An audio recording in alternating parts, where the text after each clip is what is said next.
What's up everybody, Mike here, and today we're checking out 5 of my favorite compressors for smashing drums. There will be absolutely no smooth, gentle, transparent compression today. Just powerful, punchy, aggressive compression. Perfect for pummeling drum tracks. So diving right in, I'm pretty sure every drum compressor list is legally obligated to have a distressor style plugin on it. So let's get that one out of the way first. There are a ton of great options like the Kive Audio Extressor, or the UAD one, or the Slate one, but the one I've been finding myself using the most lately is LED Comp from Purified Audio. What I really love about this one is how fast and easy it is to use, thanks to the simplified controls. Just choose how much squash you want with the ratio buttons. 2, 3, and 4:1 are great for nice and punchy sounds on close mics, and the higher ratios can be perfect for really smashing room mics. Then just dial in the amount of compression with your input knob, and 90% of the time you're done. For the other 10% of the time, Purified has the attack and release knobs hidden in these screws in the bottom corners, so you can adjust those if need be. And I'm not gonna lie, I actually really like that they're hidden like that. Even though I know that they're there, I don't find myself wanting to tweak them unless I really have to. But the majority of the time, the default settings work perfectly. The other thing I really like about it is it has built-in one knob low and high shelf EQs, allowing you to shape your sound even further. Let's dial in a kick sound with LED Comp, and then I'll use the built-in EQ post-compression to put back some of the low end that the compression kind of eats up.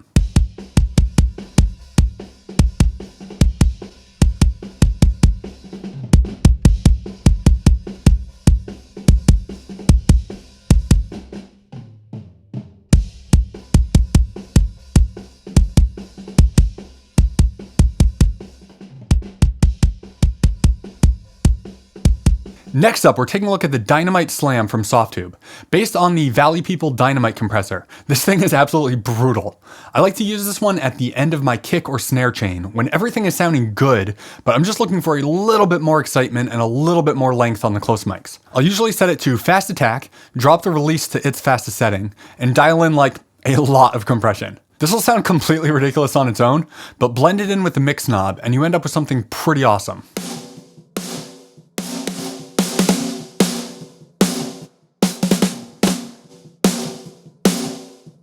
Third on our list, we've got an oldie but a goodie, Soundtoys Devil Lock Deluxe.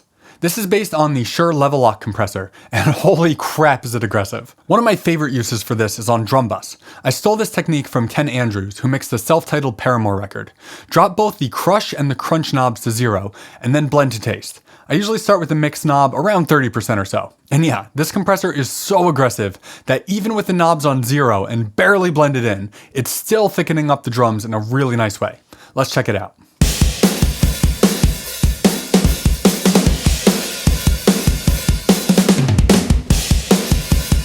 And of course, if you want to get an even more aggressive sound, either bring the mix knob up farther or bring the crush and crunch knobs up to 1 or 2.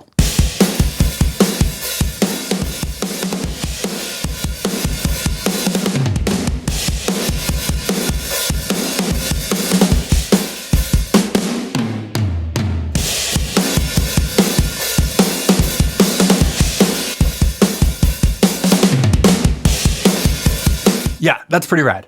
Devil Lock is also fantastic on room mics, so be sure to give it a shot there too. And before we get to number 4 on our list, if you've made it this far in the video, consider hitting that like button and subscribing for more videos like this one. But with that out of the way, next up is Complex from Kive Audio. If you saw the video I did recently on recreating Paramore's Riot drum sound, then you know what this compressor is capable of. This one sounds great on snares, kicks, rooms, kinda anywhere. But for today's example, let's try it on the drum bus.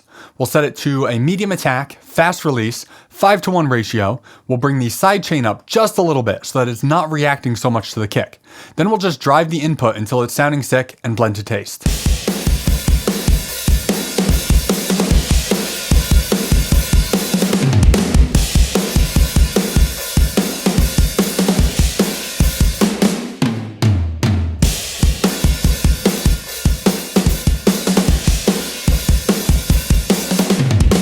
And finally, at number 5, we have maybe the most aggressive, definitely the weirdest compressor on this list, Omnipressor from Eventide.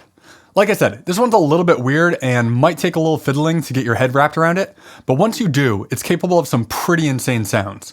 The real magic of this compressor is in the function knob. Turning it to the left acts as an expander and to the right a compressor. Even at low ratios, this thing can be pretty massive sounding, but where it gets really wild is when you go past infinity to 1 ratio into negative ratios. So with normal ratios, a 2 to 1 ratio means that a signal that crosses the threshold will come out half as loud as it would without the compressor. A 4 to 1 would be a quarter. And an infinity to 1 ratio would mean it would stay right at the level of the threshold. But once you get into negative ratios, when something crosses the compressor's threshold, it actually gets quieter than the threshold. So like, you're almost inverting the dynamics. It's pretty trippy. A cool way to use this is on room mics. If you get the attack and release right, it'll kind of sound like the transients are getting sucked out, and then the ambient swells in after. This is pretty extreme on its own, but if you blend it in, it can really help make your room sound way bigger than it is.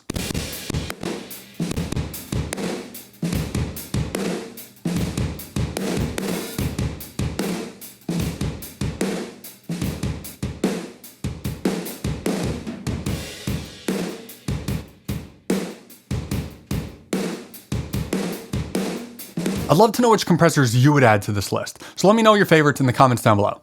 And if you enjoyed this video, you might like this playlist full of more of my favorite plugins, or this one full of drum mixing techniques. Thank you so much for watching, and I'll catch you in the next one.